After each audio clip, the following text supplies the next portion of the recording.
ಎಲ್ಲರಿಗೂ ನಮಸ್ಕಾರ. Welcome back to Mili kitchen and blogs. ಇವತ್ತು ಸಖತ್ತಾಗಿ ಟೇಸ್ಟ್ ಆಗಿರುವಂತಹ ಖಾರವಾಗಿರುವಂತಹ ಅಂಜಲ್ ಫಿಶ್ ತವಾ ಫ್ರೈಯನ್ನು ಹೇಗೆ ಮಾಡೋದು ಅಂತ ತೋರಿಸ್ಕೊಡ್ತಾ ಇದ್ದೀನಿ. ತುಂಬಾ ಚೆನ್ನಾಗಿ ಬರುತ್ತೆ, ತಿನ್ನಲಿಕ್ಕೂ ಕೂಡ ತುಂಬಾ ಟೇಸ್ಟಿಯಾಗಿರುತ್ತೆ. ಇದನ್ನು ಹೇಗೆ ಮಾಡೋದು ಅಂತ ನೋಡೋಣ. ನಾನು ಇಲ್ಲಿ ಒಂದು 3 ಅಂಜಲ್ ಮೀನನ್ನು, ಸ್ವಲ್ಪ ದೊಡ್ಡ ಸೈಜಿನ ಅಂಜಲ್ ಮೀನನ್ನು ತೊಗೊಂಡಿದ್ದೀನಿ. ಇದನ್ನು ಸುರ್ಮ ಅಂತಲೂ ಕೂಡ ಕರೀತಾರೆ.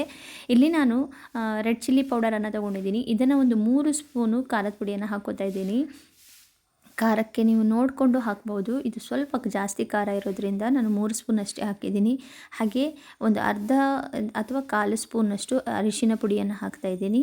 ಹಾಗೆ ಸ್ವಲ್ಪ ಒಂದು ಚಿಟಿಕೆಯಷ್ಟು ಪೆಪ್ಪರ್ ಪುಡಿಯನ್ನು ಹಾಕ್ಕೋತಾ ಇದ್ದೀನಿ, ಕಾಳು ಮೆಣಸಿನ ಪುಡಿ. ಹಾಗೆ ಇದಕ್ಕೆ ಹಾಕ್ಕೊಂಡು ಈಗ ಶುಂಠಿ ಬೆಳ್ಳುಳ್ಳಿ ಪೇಸ್ಟ್, ನಾನು ಇಲ್ಲಿ ಒಂದು 2 ಸ್ಪೂನಷ್ಟು ಶುಂಠಿ ಬೆಳ್ಳುಳ್ಳಿ ಪೇಸ್ಟ್ ತೊಗೊಂಡಿದ್ದೀನಿ. ಅದಿಷ್ಟನ್ನು ಕೂಡ ನಾನು ಹಾಕ್ಕೋತಾ ಇದ್ದೀನಿ. ಹಾಗೆ ನಾನಿಲ್ಲಿ ಹುಣಸೆ ಹುಳಿಯನ್ನು ಪೇಸ್ಟ್ ಮಾಡಿ ಇಟ್ಕೊಂಡಿದ್ದೀನಿ. ಇದನ್ನು ಕೂಡ ಒಂದು 2 ಸ್ಪೂನಷ್ಟು ಹಾಕ್ಕೋತಾ ಇದ್ದೀನಿ. ತುಂಬಾ ಚೆನ್ನಾಗಿ ಬರುತ್ತೆ. 2ರಿಂದ 3 ಸ್ಪೂನು ಸಾಕಾಗ್ತದೆ, ಯಾಕಂದರೆ ಇದು ಹುಳಿ ಜಾಸ್ತಿ ತಗೊಳ್ಳೋದಿಲ್ಲ ಈ ಮೀನು. ಇದಕ್ಕೆ ನಾನು ಇಲ್ಲಿ ರುಚಿಗೆ ತಕ್ಕಷ್ಟು ಉಪ್ಪನ್ನು ಹಾಕ್ಕೋತಾ ಇದ್ದೀನಿ. ಇಲ್ಲಿ ಹುಣಸೆ ಹುಳಿಯ ಬದಲು ನೀವು ಬೇಕಾದರೆ ಲಿಂಬೆಹಣ್ಣನ್ನು ಹಿಂಡ್ಕೋಬೋದು. ಯಾಕಂದರೆ ಲಿಂಬೆಹಣ್ಣು ಹಿಂಡೋದ್ರಿಂದ ಅಷ್ಟು ಹುಳಿ ಬರಲ್ಲ. ಈ ಹುಣಸೆ ಹುಳಿಯನ್ನು ಹಾಕೋದ್ರಿಂದ ಇದರ ರುಚಿ ದುಪ್ಪಟ್ಟಾಗತ್ತೆ ಅಂತ ಹೇಳ್ಬೋದು. ತುಂಬಾ ಚೆನ್ನಾಗಿ ಬರುತ್ತೆ. ಇದನ್ನು ಮಿಕ್ಸ್ ಮಾಡಬೇಕು ನೀಟಾಗಿ. ಅದೇ ಹುಣಸೆಯ ರಸದಲ್ಲೇ ಮಿಕ್ಸ್ ಮಾಡ್ಕೊಳ್ಳಿ. ಬೇಕಾದರಷ್ಟೇ ಒಂದು ಸ್ವಲ್ಪ ಅರ್ಧ ಸ್ಪೂನಷ್ಟು ನೀರನ್ನು ಸೇರಿಸ್ಕೊಂಡ್ರೆ ಸಾಕಾಗುತ್ತದೆ. ಇಲ್ಲ ಥಿಕ್ನೆಸ್ ತುಂಬ ತೆಳುವಾದರೂ ಕೂಡ ಚೆನ್ನಾಗಿರಲ್ಲ. ಇದೇ ಥಿಕ್ನೆಸ್ಸಲ್ಲಿ ಇದ್ದರೆ ತುಂಬಾ ಚೆನ್ನಾಗಿ ಬರುತ್ತೆ ಈ ಮೀನು ಫ್ರೈ. ತುಂಬಾ ಚೆನ್ನಾಗಿರುತ್ತೆ. ಇದನ್ನು ನಾವು ಮೀನಿಗೆ ಅಪ್ಲೈ ಮಾಡಿಬಿಟ್ಟು ಒಂದು ಅರ್ಧ ಗಂಟೆ ನಾವು ಅದನ್ನು ಮ್ಯಾರಿನೇಟ್ ಆಗಲಿಕ್ಕೆ ಬಿಟ್ಟರೆ ಚೆನ್ನಾಗಿ ಖಾರ ಎಲ್ಲ ಹಿಡ್ಕೊಳ್ಳುತ್ತೆ. ಹುಳಿ, ಖಾರ, ಉಪ್ಪು ಪ್ರತಿಯೊಂದನ್ನು ಚೆನ್ನಾಗಿ ಅಬ್ಸರ್ವ್ ಮಾಡೋದ್ರಿಂದ ಫ್ರೈ ತುಂಬ ಚೆನ್ನಾಗಿ ಬರುತ್ತೆ.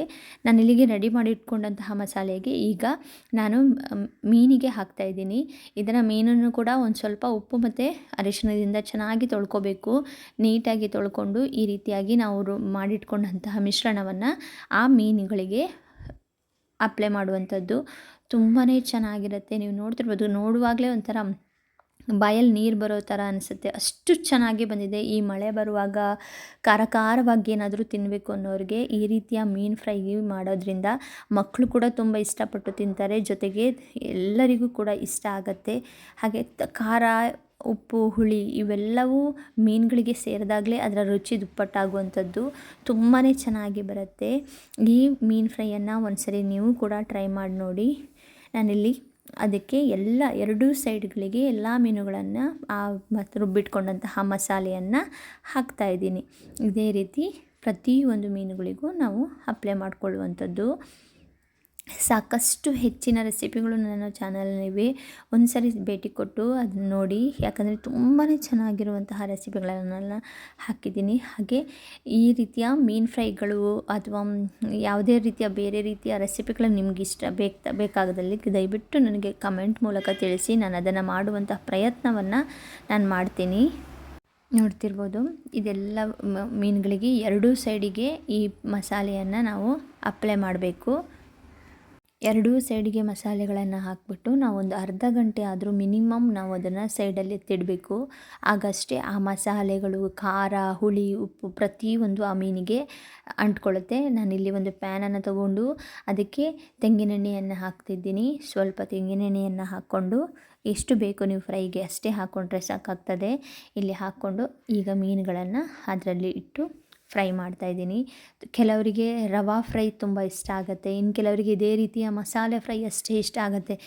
ಅದರಲ್ಲೂ ಅಂಜಲ್ ಮೀನಿಗೆ ನೀವು ತವಾ ಫ್ರೈ ಮಾಡುವಾಗ ಈ ರೀತಿಯ ಮಸಾಲೆ ಫ್ರೈಯನ್ನೇ ಮಾಡೋದು ತುಂಬಾ ಒಳ್ಳೆಯದು. ಯಾಕಂದರೆ ರವಾವನ್ನು ಹಾಕಿದ ತಕ್ಷಣ ಅದು ಸಪ್ಪೆ ಆಗ್ತದೆ. ಹಾಗಾಗಿ ಈ ರೀತಿಯಾಗಿ ಸ್ವಲ್ಪ ಒಂದು 3ರಿಂದ 4 ನಿಮಿಷಗಳ ಕಾಲ ಇದನ್ನು ಲೋ ಫ್ಲೇಮಲ್ಲಿ ಇಟ್ಕೊಂಡು ಈ ರೀತಿಯಾಗಿ ಮುಚ್ಚಿ ಬೇಯಿಸಬೇಕು. ಯಾಕಂದರೆ ಬೇಗ ಬೆಂದುಬಿಡುತ್ತೆ. ಈ ಅಂಜಲ್ ಮೀನು ಏನಿದೆ ತುಂಬ ಚೆನ್ನಾಗಿ ಬೆಂದ್ಕೊಳ್ಳುತ್ತೆ, ಹಾಗೆ ಬೇಗ ಬೆಂದಿರುತ್ತೆ. ಈ ಥರ ಆಯಿಲ್ ಬಿಟ್ಟ ತಕ್ಷಣ ನಾವು ಅದನ್ನು ಮಗ್ಚಿ ಇನ್ನೊಂದು ಸೈಡ್ ಕೂಡ ನೀಟಾಗಿ ಬೇಯಿಸ್ಕೋಬೇಕು.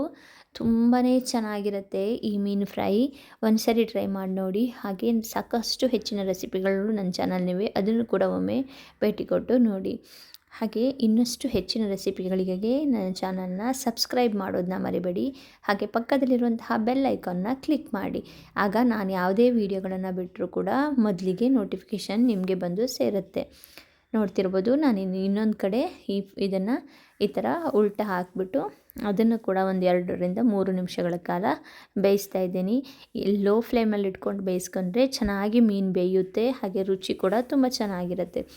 ನಾವು ಬೇಗ ತುಂಬ ಹೈ ಫ್ಲೇಮಲ್ಲಿ ಇಟ್ಕೊಂಡು ಬೇಯಿಸ್ಕೊಂಡ್ರೆ ಏನಾಗುತ್ತೆ ಅಂದರೆ ಅದು ಕರ್ಟೋಗುತ್ತೆ, ಜೊತೆಗೆ ನಮಗದು ಚೆನ್ನಾಗಿ ಮೀನು ಬೇಯೋಲ್ಲ.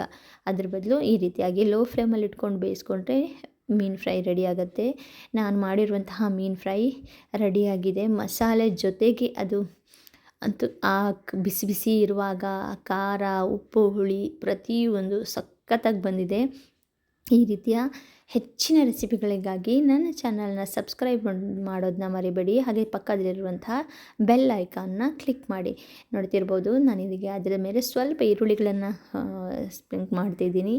ತುಂಬಾ ಚೆನ್ನಾಗಿರುತ್ತೆ ಮೀನು. ಈ ರೀತಿ ಈರುಳ್ಳಿಗಳನ್ನು ನಾವು ಹಾಕ್ಕೊಂಡು ಆ ಮೀನು ಫ್ರೈ ಜೊತೆ ತಿಂದರೆ ತುಂಬಾ ರುಚಿಯಾಗಿರುತ್ತೆ. ಸಖತ್ತಾಗಿರುವಂತಹ ಟೇಸ್ಟ್ ಕೂಡ ಬರುತ್ತೆ. ನೋಡ್ತಿರ್ಬೋದು ಎಷ್ಟು ಚೆನ್ನಾಗಿ ಕಾಣಿಸ್ತಿದೆ, ಅಷ್ಟೇ ಚೆನ್ನಾಗಿ ಬಂದಿದೆ ಟೇಸ್ಟ್. ಒಂದ್ಸರಿ ನೀವು ಟ್ರೈ ಮಾಡಿ ನೋಡಿ. ನೋಡ್ತಿರ್ಬೋದು ಎಷ್ಟು ಚೆನ್ನಾಗಿ ಕಾಣಿಸ್ತಿದೆ ಅಂತ. ಹಾಗೆ ಖಾರ ಕೂಡ ತುಂಬಾ ಚೆನ್ನಾಗಿ ಬಂದಿದೆ. ಖಾರ ಎಲ್ಲವೂ ನಮಗೆ ಇನ್ನು ಬೇಕಾದರೆ ಖಾರ ಸೇರಿಸ್ಕೊಳ್ಬೋದು. ಆಲ್ರೆಡಿ 3 ಸ್ಪೂನ್ ನಾನು ಖಾರದ ಪುಡಿ ಹಾಕಿರೋದ್ರಿಂದ ಖಾರ ಕರೆಕ್ಟಾಗಿದೆ. ಸಕ್ಕತ್ತಾಗಿ ಬಂದಿದೆ ಟೇಸ್ಟ್ ಅಂತೂ. ಮಕ್ಕಳು ತುಂಬ ಇಷ್ಟಪಟ್ಟು ತಿಂದಿದ್ದಾರೆ.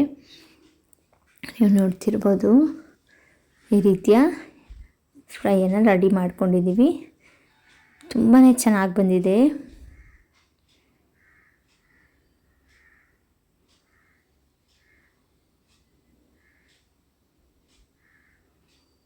ಟೇಸ್ಟ್ ಕೂಡ ಮಾಡ್ತಾಯಿದ್ದೀನಿ. ತುಂಬಾ ಚೆನ್ನಾಗಿ ಬಂದಿದೆ. ಈ ರೀತಿಯ ರೆಸಿಪಿಗಳಿಗಾಗಿ ನನ್ನ ಚಾನಲ್ನ ಸಬ್ಸ್ಕ್ರೈಬ್ ಮಾಡಿ. Thanks for watching.